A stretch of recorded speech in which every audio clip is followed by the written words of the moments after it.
Is today a good news day for America's workers?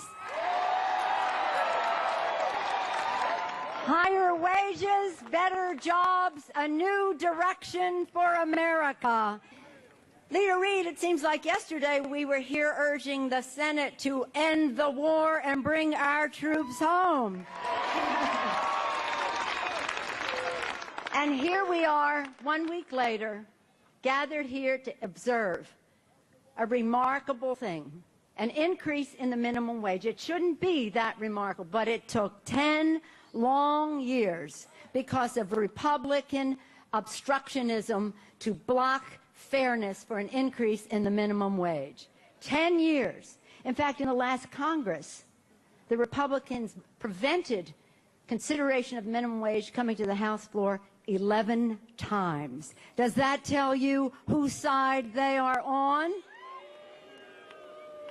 This is a day that signals change, because people who went to work this morning, who went to work every day to provide for their families, today will have their work rewarded. 70 years ago, President Roosevelt gave us the fair deal.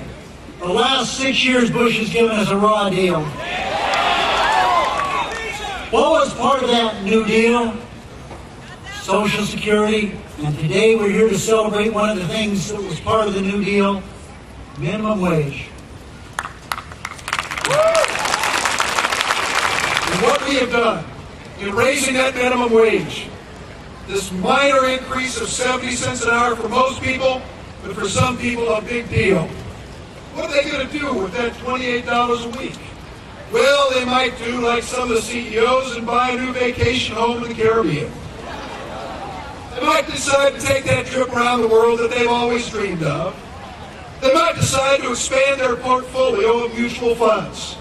But it's more likely they'll take that $28 and finally get that pair of shoes that their son needs because he grew out of the old ones last year. They're finally going to have enough food 3 days before payday so nobody goes hungry. And they're finally going to be able to save up and buy those glasses, make that trip into the clinic, because most of them don't have health insurance, you know.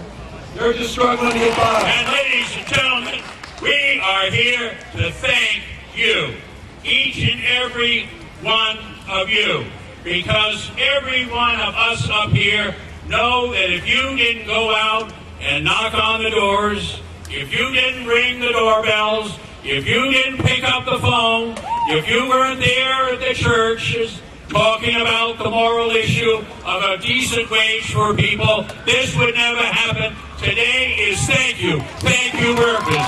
Thank you, thank you. Thank you for all